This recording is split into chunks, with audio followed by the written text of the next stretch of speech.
لیکن ہم میں یہ صلاحیت نہیں ہوتی کہ اس کو سمجھ بھی سکیں. خدا چاہتا ہے کہ اس کو پڑھا بھی جائے اور سمجھا بھی جائے. پڑھا بھی جائے اور سمجھا بھی جائے. جب سمجھا جاتا ہے تو کلام جو ہے وہ اثر رکھتا ہے. پھر وہ کلام جو ہے وہ ابلیس جو ہے آپ کے دلوں سے چلا نہیں سکتا. لیکن جب نہ سمجھی میں نہ سمجھا جائے گا تو یاد رکھیں پھر اس کا فائدہ نہیں ہے، کیونکہ اکثر اوقات پڑھا ضرور جاتا ہے لیکن سمجھا نہیں جاتا. سمجھا جانا ضرور ہے اور سمجھے جانے کے لیے تشریح کا ہونا ضرور ہے، کیونکہ لکھا ہے تیری باتوں کی تشریح نور بخشتی ہے اور سادہ دلوں کو عقل مند بناتی ہے. اسی طرح ہم دیکھ سکتے ہیں کہ کلام خدا میں عقل مند کی بھی مثال ہے اور بیوقوف بھی کی. عقل مند شخص جو تھا اس نے کس جگہ پر گھر بنایا تھا؟ چٹان پر. اور بیوقوف نے ریت پر. یہ وضاحت جو ہے وہ کلام خود کرتا ہے. اور خدا چاہتا ہے کہ لوگ عقل مند ہوں. خدا چاہتا ہے کہ لوگ دانا ہوں، اور اس کے لیے ضروری ہے کہ کلام کی تشریح ضرور کی جائے، کلام کی تشریح سنی جائے اور کلام کو پرکھا جائے، سمجھا جائے اور خدا کے کلام پر جو ہے وہ عمل کیا جائے. تشریح جو ہے وہ بہت ضروری ہے. تشریح جو ہے وہ عقل مند بناتی ہے، یعنی چالاک بناتی ہے. اور یاد رکھیں چالاک ہونا ہے، مکار نہیں ہونا. چالاک اور مکار جو ہے یہ دو طرح کی کیٹیگری ہے. لیکن ہمیں چالاک، کیونکہ ہم کلام میں سے دیکھتے ہیں کہ 10 سواریاں جو تھی 5 چالاک تھیں اور 5 جو تھی سست تھی. خدا کو سست لوگوں کی ضرورت نہیں ہے، خدا کو چست لوگوں کی ضرورت ہے. خدا کو سمجھنے والوں کی ضرورت ہے. خدا کو جو ہے دانا لوگوں کی ضرورت ہے. اور خدا اسی لیے داناؤں کا اگر وہ چنتا بھی ہے، نادانوں کو چنتا بھی ہے تو نادان نہیں رہنے دیتا، ان کو وہ دانا بناتا ہے. کیونکہ خدا چاہتا ہے کہ سب لوگ جو ہیں وہ عقل مند ہی بنے، اور عقل مندی وہ چاہتا ہے. یسوع مسیح نے ایک بڑا دعویٰ کیا کہ دنیا کا نور میں ہوں، جو میری پیروی کرے گا اندھیرے میں نہ چلے گا بلکہ زندگی کا نور پائے گا. کیا ہمارے پاس زندگی کا نور ہے؟ کیا ہم نے کبھی دعا کی کہ زندگی کا نور میری زندگی میں آئے؟ کیا ہم اس کے پیچھے چلنے کی کوشش کرتے ہیں؟ اگر یسوع مسیح کا یہ دعویٰ ہے کہ زندگی کا نور میں ہوں، تو اس زندگی کے نور کو کیا حاصل نہیں کیا جا سکتا؟ کیا ہمیں حاصل نہیں کرنا چاہیے، یا ہمیں دعا نہیں کرنی چاہیے کہ یہ زندگی کا نور مجھے مل جائے؟ دنیا کی بہت سی آسائشوں کی ہم تمنا کرتے ہیں، یہ بھی مجھے مل جائے، یہ بھی مجھے مل جائے، لیکن شاید ہم دنیا کے نور کی مانگ نہیں کرتے، دنیا کے نور کو چاہتے نہیں، دنیا کے نور کے لیے ہم جو ہے وہ پینفل نہیں ہیں. اس لیے یاد رکھیں کہ خدا سے بہت سے لوگوں کی دوری ہے جو خدا نہیں چاہتا. کلام میں لکھا ہے کہ وہ کسی شریر کی بھی ہلاکت نہیں چاہتا، بلکہ وہ چاہتا ہے کہ ہر ایک کی توبہ تک نوبت، اور توبہ تک نوبت تبھی پہنچتی ہے جب عقل آتی ہے، جب انسان جو ہے وہ عقل مند بنتا ہے، شعور حاصل کرتا ہے، جب اس پر نور آتا ہے. اور ہم نے پچھلے ہفتے ہی سنا ہے کہ پولوس کے گردا گرد جب نور چمکا ہے تب اسے ہوش آئی ہے، تب وہ محتاج بھی ہوا ہے، خدا نے اسے محتاج بھی بنایا ہے اور اسے پاؤں پر کھڑا بھی کیا ہے اور اسے کہا کہ جو کچھ تجھے کرنا ہوگا وہ تجھے بتایا جائے گا. نور کا چمکنا زندگی میں ہونا وہ بہت ضروری ہے، کیونکہ خدا چاہتا ہے کہ یہ عقل مند بنے. اور جب تک نور نہیں چمکے گا یاد رکھیں کہ آپ اندھیرے میں رہیں گے. اور کتنے ہیں جو آج اس زندگی کے نور کے لیے دعا کریں گے کہ خدا زندگی کا نور میری زندگی میں ہے، کیونکہ یسوع کا دعویٰ ہے. اور اگر دعویٰ ہے تو اس دعوے کو آپ کی زندگی میں پورا ہونا ضرور ہے، صرف دعویٰ نہیں ہے اس کا. پترس کو یسوع مسیح نے ایک سٹیٹمنٹ کہی، سارے شاگرد دوڑ گئے، بھاگ گئے، چھوڑ گئے. یسوع مسیح نے کہا کہ پترس سب چھوڑ گیا، تو بھی مجھے چھوڑ جا، جائش کر. لیکن پترس نے ایک بات کہی تھی، اس نے کہا کہ زندگی اور زندگی کی باتیں تو تیرے پاس ہے، میں تجھے چھوڑ کر کہاں جاؤں. زندگی اور زندگی کی باتیں تیرے پاس ہیں.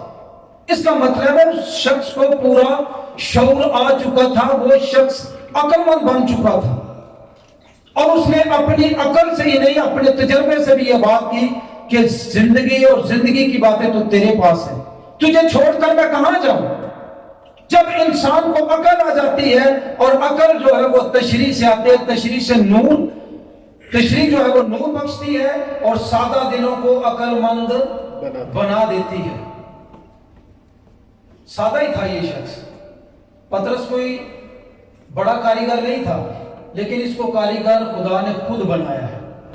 3 بار یہ شخص انکار کرنے والا ہے, لیکن اچھی بات یہ ہے کہ یہ سدا انکاری نہیں رہا.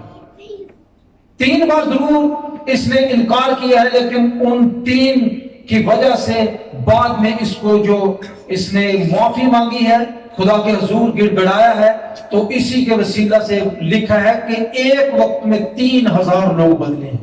ہاللیلویہ. کبھی کبھی ہم اپنی کمزوریوں پر دیکھتے رہتے ہیں, میرے میں یہ کمزوری ہے, میں ایسا نہیں ہوں, میں ویسا نہیں ہوں. لیکن اگر آپ صدقے دل سے خدا کے حضور معافی مانگتے ہیں تو آپ کے وسیلے سے خدا کام کرنا جانتا ہے. ہاللیلویہ. اگر وہ پطرس کو استعمال کر سکتا ہے تو آپ کو بھی استعمال کر سکتا ہے. اگر وہ پولوس کو استعمال کر سکتا ہے تو وہ آپ کو بھی استعمال کر سکتا ہے. اگر وہ دعوے دار ہے کہ زندگی کا نور میں ہوں, تو وہ صرف دعوے دار نہیں ہے, وہ آپ کو زندگی کا نور دے گا اور آپ کی زندگی کو منور کر دے گا, اور آپ جو ہے وہ پہلے جیسے نہیں رہیں گے, بلکہ آپ کے وسیلہ سے کلام کی روشنی دوسروں تک منتقل ہوگی. ہاللیلویہ. اس لیے زبور نویس فرماتے ہیں تیری باتوں کی تشریح نور بخشتی ہے اور سادہ دلوں کو عقل مند بناتی ہے. تشریح ضروری ہے. تشریح آپ خود بھی کر سکتے ہیں. اس کا مطلب یہ نہیں کہ یہاں سٹیج پر کھڑے ہونے والے جو ہیں وہ صرف تشریح کر سکتے ہیں, آپ بھی تشریح کر سکتے ہیں. آپ بھی جو ہے وہ الفاظ کو جو ہے وہ پرکھ سکتے ہیں, ان کا کھوج لگا سکتے ہیں, کیونکہ اکثر و بیشتر ہوتا ہے ایسا کہ ایک لفظ کے اندر مکاشفہ چھپا ہوتا ہے جو آپ کی برکت کا سبب بنتا ہے. کلام میں لکھا ہے کہ جو ابتدائی شاگرد تھے ان کی چیزیں مشترک تھی, ایک جیسی تھی. جو کچھ بھی شاگردوں کے پاؤں میں لا کر رکھ دیا جاتا تھا وہ برابر تقسیم کر دیتے تھے. ان میں کوئی بھی حاجت مند ضرورت مند نہیں تھا, بلکہ ان سب کی چیزیں برابر تھیں. آج بھی برابر ہے. خدا آپ سب کو عقل مند دیکھنا چاہتا ہے. خدا آپ سب کو جو ہے وہ پطرس اور پولوس جیسے دیکھنا چاہتا ہے, جو وہ پہلے تو ویسے نہ تھے لیکن بعد میں ایسے بنے کہ ان کو خدا نے ایسا چمکایا اور ایسا ظاہر کیا کہ انہوں نے بڑے بڑے دعوے کیے, ان کے وسیلہ سے بڑے بڑے کام ہوئے, ان کی زندگیوں کے وسیلہ سے لوگوں نے برکت پائی. اور برکت آپ پاتے ہیں جب آپ پورے نور سے بھرے ہوتے ہیں, اور نور جو ہے وہ یاد رکھیں کہ تشریح کے وسیلہ سے خدا کے کلام کی تشریح نور بخشتی ہے اور سادہ دلوں کو کیا کرتی ہے جی, عقل مند بناتی ہے. بعد میں یاد رکھیں کہ جب عقل مند شخص بن جاتا ہے کلام کے وسیلہ سے تو بڑے بڑے دعوے ہوتے ہیں. زبور نویس نے ایک دعویٰ کیا 119 زبور میں اپنے سب استادوں سے زیادہ عقل مند ہوں. کلام میں یہ بھی لکھا ہے کہ استاد سے شاگرد بڑا نہیں ہوتا, لیکن یہاں ہم دیکھتے ہیں کہ زبور نویس کہتے ہیں میں اپنے سب استادوں سے زیادہ عقل مند ہوں. یہ دعویٰ کب ہوتا ہے جب آپ کلام کو اس طرح سے لیتے ہیں جس سے آپ کی زندگی کے اندر کلام کی روشنی آتی ہے, اور جب کلام کی روشنی آتی ہے تو پھر بے شمار جو ایسے دعوے ہیں جو عقل جو ہے وہ ایکسپٹ نہیں کرتی, وہ ایسے دعوے ہوتے ہیں. اور آگے لکھتے ہیں میں اپنے سب استادوں سے زیادہ عقل مند ہوں کیونکہ تیری شہادتوں پر میرا دھیان ہے. عقل مند کس طرح کیسے ہو سکتا ہے انسان؟ تیری شہادتوں پر میرا دھیان رہتا ہے. یہ مطلب کہ دھیان میں ہونا ضروری. کلام پر دھیان لگانے سے ہم استادوں سے بھی زیادہ عقل مند ہو سکتے ہیں. اور زبور نبی اسی زبور میں کہتے ہیں میں عمر سیدھا لوگوں سے زیادہ سمجھدار ہوں. کوئی 60 سال کا ہوگا کوئی فرق نہیں پڑتا، لیکن اگر آپ کی زندگی کے اندر زندگی کا نور ہے تو آپ اس سے زیادہ سمجھدار ہو سکتے ہیں.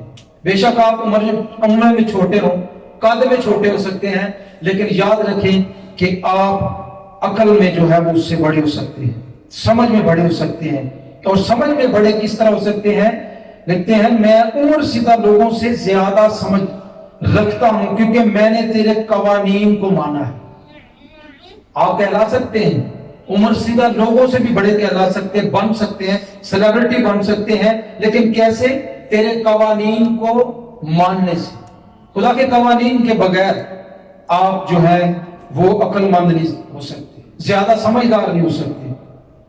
اور آخر میں کہتے ہیں تیرا کلام میرے قدموں کے لیے چراغ اور میری راہوں کے لیے کیا ہے؟ روشنی. اور اگر آپ کی راہیں روشن ہے تو آپ منزل تک پہنچ سکتے ہیں. اگر راہیں روشن ہے تو آپ وقت پر جو ہے وہ پہنچ سکتے ہیں. کوئی شخص جو ہے وہ ناریل لے کر اپنی بیٹا گاڑی پر ناریل لے کے جا رہا تھا تو راستے میں ایک بزرگ کھڑا تھا، اس نے پوچھا کہ یہ میں نے فلاں جگہ جانا ہے تو کتنی دیر میں جاؤں گا؟ اس نے کہا کہ اگر تو آہستہ آہستہ جائے گا تو جلدی پہنچ جائے گا، اگر تو تیز چلائے گا تو پھر تو جو 3-4 گھنٹے لگیں گے. اس نے کہا بابا پاگل ہے. بابا پاگل ہے، بابا ہل گیا. لیکن وہ اپنی جگہ پر ٹھیک تھا. سڑک خراب تھی، ناریل لدے ہوئے تھے، جتنا وہ آہستہ جاتا وہ اپنی منزل تک باحفاظت پہنچ سکتا تھا. لیکن جیسے ہی اس نے تیز چلائی سارا کچھ اس کا بے کر گیا.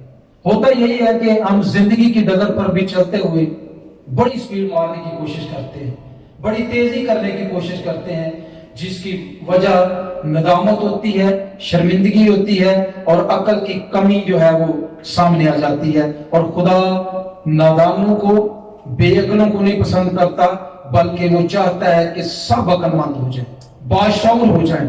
اور باشعور ہم اسی طرح ہو سکتے ہیں جیسے کلام میں لکھا کہ تیری باتوں کی تشریح نور بخشتی ہے اور سادہ دلوں کو عقل مند بناتی ہے. ضروری ہے کہ تشریح کو سنا جائے اور زندگی کا نور جو ہے اس کو حاصل کیا جائے، جس سے ہم زیادہ سے زیادہ جو ہے وہ عقل مند بن سکتے ہیں اور خدا کے حضور مقبول ٹھہر سکتے ہیں. آئیے اپنے سروں کو جھکائیں گے. خدا اس کلام کے وسیلہ سے ہم سب کو بڑی برکت